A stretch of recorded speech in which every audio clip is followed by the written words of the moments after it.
बई किन्ने पैसे ने। तो वह दुकानदार औरत के कोल आके कहन लगा की आख्या जे। उन्हें क्या पैसे किन्ने ने। उन्हें क्या पैसे छड्डो, सौदा मैनू चुकाओ तो मैं तुहाडे घर तक छड्ड के आना। उन्हें कहा नहीं पैसे तो दस। तो वह औरत ने जो मर्द नूं पुछया ना पैसे तो दस, तो मर्द कहन लगा भी जिथे इश्क होवे ना उत्थे हिसाब नहीं होंदे। मैं निचोड़ कढ़ना इस गल विचों, अजे ध्यान ना सुनी। जिथे मुहब्बत होवे, जिथे इश्क होवे उत्थे हिसाब नहीं होंदे। मौलाना जलालुद्दीन रूमी फरमांदे ने इन्नी गल कीती, औरत ने गुस्से नाल ओहदे नाल वेखिया, उन्हें ओहदा ओह जिहड़ा तोड़ा सी ना चुकिया मुंडे ते ओहदे घर छड्डन टुर गया। मौलाना रूम फरमांदे ने मैं ओहदी दुकान दी थड़ी ते बह गया, मैं ओहदी दुकान दी थड़ी ते बह गया। मुरीद मेरे सामने खड़े हो गए, बाबा जी इत्थे क्यों बैठे हो। फरमाया इत्थों ही तो गल लभनी, लभण वाले लभ लैंदे ने, लभण वाले लभ, इत्थों ही तो गल लभनी। उन्हें कहा हजूर इत्थों किहड़ी दुकानदार। फरमाया चुप रहो तुसी। थोड़ी देर बाद दुकानदार आया। मौलाना रूम फरमांदे ने भी की हाल ही। अजी हजूर हाथ चुमे, कहन लगे यार बीबी हुण तेरे को सौदा लैन आई सी ते तू उहदे कोल पैसे क्यों नहीं ले। सौदा भी दिता ही तो बगैर तोलन तो दिता ही, तोलिया भी कोई नहीं, बगैर तोलन तो दिता ही, तो उहदे कोल पैसे भी नहीं ले, वजह की है। मुस्कुरा के ना कह लगा हजूर गल पता की है, मैं ओहदा आशिक, मैं ओहदा आशिक, उस औरत दा मैं आशिक हाँ, उहदे नाल इश्क करना। तो जिथे इश्क होवे ना उत्थे फिर हिसाब किताब तोलन तुलन वाला काम नहीं होंदा। इमाम जलालुद्दीन सयूती गश खा के जमीन ते डिग पे, बेहोश हो गए। मुरीदा ने गुलाब दे इत्र दा पानी आप दे चेहरे ते सुटिया, छिड़के मारे, हथ पैर मले। थोड़ी देर बाद होश आई, उठ के बैठे। मुरीद कहन लगे हजूर ये की माजरा है, तुसी बेहोश हो गए हो। फरमाया जिहड़ी गल मैनू कई सालों तो नहीं ना लभी, अज इस दुकानदार ने दस छड़ी है। वो इनू औरत नाल इश्क होवे तो उत्थे हिसाब नहीं करता, तो जिन्हों अल्लाह नाल इश्क होवे तो तस्बीहां भी गिन गिन के पढ़े। 313 वारी पढ़नी है कि 400 वारी पढ़नी है। नमाज़ां भी गिन गिन के पढ़े, 5 पढ़नियां ने कि 6 पढ़नियां ने, ऐ किन्नियां रकतां पढ़नियां तो की करना। फरमाया जिन्हों रब नाल मुहब्बत होवे ना उत्थे गिनती नहीं चलती, उत्थे गिनती नहीं चलती। जिहदे नाल मुहब्बत होवे, प्यार होवे, सलूक होवे, कसम खुदा दी उत्थे हिसाब किताब नहीं होंदे, उत्थे लैन देन च हिसाब किताब नहीं होंदे। फरमाया रब नाल इश्क भी करने आ तो तस्बीहां भी पढ़ने आ, गिन गिन के पढ़ने आ। आपने फिर अपने मुर्शद शाह शम्स तबरेज़ नूं जाके दसिया। आपने फिर इश्क दे ना 20 असूल लिखे, इश्क दे किताब लिखी मौलाना जलालुद्दीन रूमी ने, 20 इश्क दे असूल लिखे। उन्हां विचों एक असूल लिखिया कि बेहिसाब अतात करना, जिहदा हिसाब कोई ना होवे उंज अतात करना, बेहिसाब अतात करना।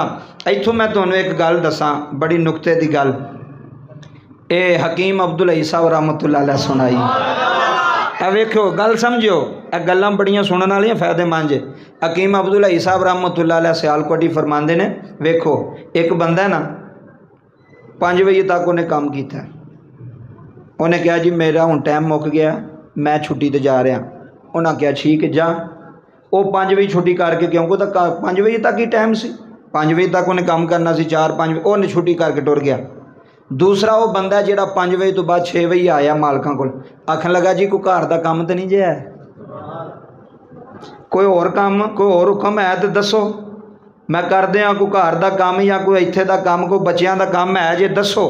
हुण जिहड़ा 5 बजे टुर गया ना वो होर है, जिहड़ा बाद विच टाइम तो बाद विच भी पुछदा पिया भी कोई काम तो नहीं रह गया, वो होर है, वो होर है। इस वास्ते फरमांदे ने जिद्दी मुहब्बत होवे ना, जिद ना प्यार होवे, लोग उहदी गली च 2-2 घंटे खलोते रहंदे जी सानू सुकून हुंदा है। ते दसां तैनूं मसीह ते सुकून हुंदा कि नहीं हुंदा? फिर तो तैनूं पता लगे ना। फिर तो तू अंदर अपने नूं पुछ भी मैं मसीह ते आया वां, मैनूं किसे फड़ के लिआउंदा 40 यार जुमा पढ़न चलीए, किसे मैनूं धक्के नाल लिआउंदा है, या मैं मुहब्बत नाल आया, इश्क नाल आया, प्रीत नाल आया। ते जिन्हों अल्लाह दे घर बह के सुकून आवे ना, उन्होंने उहदे नाल मुहब्बत हुंदी है, उन्होंने उहदे नाल प्यार हुंदा है। ਉਹਨੂੰ ਉਹਦੇ ਨਾਲ ਮੁਹੱਬਤ ਹੁੰਦੀ ਹੈ। ਰੱਬੇ ਕਾਬਾ ਦੀ ਕਸਮ ਹੈ, ਬੜੇ ਰਮਜ਼ਾਂ ਕੱਢ ਛੜੀਆਂ ਹਕੀਮ ਸਾਹਿਬ ਨੇ। ਫਰਮਾਉਂਦੇ ਨੇ ਜਿਹੜਾ ਕਿਸੇ ਦਾ ਆਸ਼ਕ ਹੋਵੇ ਨਾ, ਉਹਦਾ ਖਤ ਆ ਜਾਏ ਨਾ, ਖਤ, ਤੇ ਲੋਕ ਉਹਦਾ ਖਤ ਵੀ ਚੁੰਮਦੇ ਨੇ। ਅਜੀ ਖਤ ਆਇਆ ਜੀ, महबूब की तरफों खत आया, लोग खत नूं चुमते ने, लोग उहदे नाल प्यार करते हैं वर्के नाल। मौलाना रूम रहमतुल्लाह अलैह और हकीम अब्दुल हई साहब फरमाते ने, ओए महबूब दा खत आवे तो तू चुमना है, तू मुहब्बत करना है, तो जेड़ा रब की तरफों कुरान आया उन्होंने किन्ना क चुमना है। वह भी तो तोहफा आया ना, वह भी तो तोहफा है, कुरान भी तोहफा बंदियां की तरफ आया। लेकिन गल है वे मुहब्बत होवे, जिथे प्यार होवे उथे गिनती नहीं होंदी, उथे हिसाब किताब नहीं होंदे। आप फरमाते ने मैनू इश्क दी रमज दा इस दुकानदार को पता लग्या। वह इश्क कहंदे किनों ने, मुहब्बत कहंदे किनों ने, प्रीत कहंदे किनों ने। इस वास्ते अल्लाह तबारक व तआला दी मुहब्बत अल्लाह सानू अता फरमाए। आखिरी गल सुनो, एक अल्लाह दे वली सन, बहुत वड्डे दरवेश वली कामल। उन्हां सरगी टाइम उठ के ना ते नहर के किनारे टुर जाना, ते नहर के पानी के उत्ते मसाला पा के ते फजर की नमाज पढ़नी। केड़ी? फजर की नमाज नहर के पानी के उत्ते खलो के मसले के उत्ते पढ़नी। ते जिथे आपदा मसला डठदा सी ना, उत्थे पानी मुंजमिद हो जाता सी, जम जाता सी, ते दूसरे पासों पानी चलदा हुंदा सी। नमाज पढ़नी, नाल किनारे ते आउणा, मसला चुकना ते घर आ जाना। एक दिन नमाज पढ़ के आए ना, हुण गल बड़ी बरीक है सुनने वाली। तो वेख्या तो बीवी सुती हुई सी, ते आके बीवी नूं झिड़का मारन लग पे, आखन लगे वेख मेरा मकाम वेख, मैं नहर दे पानियां ते नमाज पढ़ना, तू अजे भी सुती हुई है, लख लानती तेरे जी बदबखत औरत, तू सुती है नमाज नहीं पढ़ती। उन्हें लिखिया बई वो जदों उन्हें ना उन्होंने जलील किया ना, औरत नूं गल्लां सुनाइयां, उस फकीर जिहड़ा सी उन्हें औरत नूं तजलील की, गल्लां सुनाइयां। उन्होंने नहीं सी पता औरत जिहड़ी है जदों जांदा सी ते औरत उठ के वुजू करके नमाज पढ़ के तो फिर सो जाती सी, लेकिन इन्हों नहीं सी पता। इन्हें आके और बेनमाजी और नमाज ही नहीं पढ़ती, झिड़का मारनियां। उन्हें कहा वेख मेरा मकाम, मैं पानी तो मसाला पावां तो पानी उत्थे जम जाता, मैं मसले तो नमाज पढ़ना, वेख मेरा मरतबा।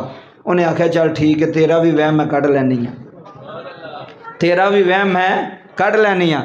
उन्हें की कीता, एक दिन फजर की नमाज कोई ना पढ़ी उस औरत ने, वूजू भी ना किया, ऐन जी आटा गुनिया, आटा गुन के ना उन जी उन्होंने रोटी पका के दे छड़ी। हुण वो जिहड़ी रूहानियत सी, जिहड़ी नमाज की बरकत सी, जिहड़ी वूजू की बरकत सी, वो रोटी विच, वो आटे विच कोई ना आई। उन्हें रोटी खाधी। दूसरे दिन सुबह ज्यों ही उन्हें अल्लाह अकबर कह के मसला पाया ना नहर के किनारे तो जनाब पानी के उत्ते, ज्यों ही पैर रखिया तो फकीर साहब भी थले तो मसला भी थले, मसला भी रुड़ गया, तो जेडे फकीर साहब सन पगड़ी भी रुड़ गई, तो मसा तस्बीह भी चली सी, उन्होंने लैके बन्ने आए। वेख्या जनाब सिर तो कोई चीज़ नहीं, कपड़े भिजे हुए ने, मसला भी कोल कोई नहीं। बीबी ने पूछया खैर है फकीरो, अज की बन गई है तुहाडे नाल, अज तो लगता पे पानी में भिजे आए हो। आखन लगा भी भलीए पता नहीं दसा, मैं अगे इन्नी देर मैनू कदी इंज नहीं होया, अज मैं मुसला पाया पैर रखिया मैं भी थले तो मुसला भी पानी विच। उन्हें कहा असल तेनू दसा गल की है? उन्हें कहा दस। उन्हें कहा जेड़े तू मुसलियां दे पा के नमाज़ां पढ़दा रहा ना, वो तेरी बीवी दे तकवे की वजह तो सी। अज मैं कोई नहीं ना पढ़ी फजर की नमाज, अज मैं कोई नहीं ना कीता वुजू, उन्होंने हत्थां नाल आटा गुन के तेनों रोटी पका के दे छड़ी है, तो वो खाने दे विच भी रूहानियत ते फैज़ कोई नहीं आया।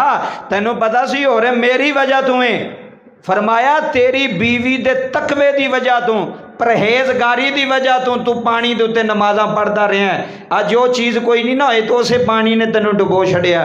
तो लिखते ने अगर बीवी नेक होवे ना, बीवी नेक होवे तो ओदा असर खामन ते भी पैंदा है तो बच्चियां ते भी पैंदा है, पैंदा कि नहीं पैंदा?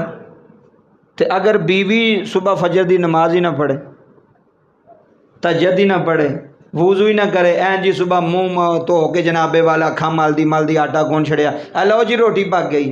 हुण रोटी खाण वाले भी उंजदे, रोटी पकाने वाली भी उंजदी, अगों बच्चे भी उंजदे, तो वो रूहानियत घर विच यार कित्थों आनी, बरकत कित्थों आनी? जेड़ी बीबी नेक होवे, नेक औरत का पूरे घर ते असर होंदा है। मेरी गल याद रखिया जी, नेक औरत परहेजगार औरत का उहदे खामन ते भी असर पवेगा, अल्लाह उहदी रोज़ी विच बरकत करेगा। और जिस चीज़ नूं हथ पाएगा अल्लाह उस चीज़ विच कामयाबी देवेगा। अगर औरत बेनमाजी होवे, अगर औरत परहेजगार ना होवे तो फिर घर विच भी बेबरकती रहिंदी है, लड़ाई झगड़े ही रहिंदे ने। औरत नमाजी होवे, औरत नेक होवे, फिर घर दे अंदर सुकून आवेगा, घर दे अंदर बरकत आवेगी, घर दे अंदर रहमत आवेगी। इस वास्ते बहुत वड्डी चीज़ है। वूज़ू करके जिहड़ी औरत आटा गुनदी है या वूज़ू करके रोटी पकांदी है, क्या उहदे विच बरकत नहीं होवेगी?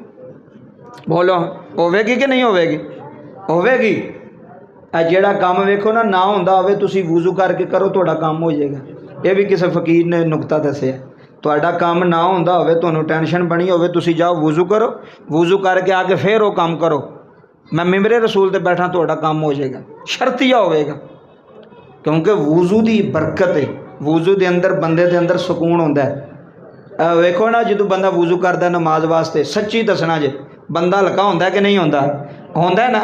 यही चीज़ है, वूज़ू दे अंदर बंदे दे अज़ा हल्के हो जाते हैं, दिल हल्का हो जाता है, दिमाग हल्का हो जाता है। कोशिश करया कर, मशीन ते बैठा, काम ते बैठा, किते भी गया में, वूज़ू करके बह जा, अल्लाह की कसम बरकत हो जाएगी, रहमत हो जाएगी, मेहरबानी हो जाएगी। अल्लाह की पाक बारगाह दे अंदर दुआ गवा, खाल के कायनात, माल के कायनात, इन चीज़ों ते अमल की तौफीक अता फरमाए।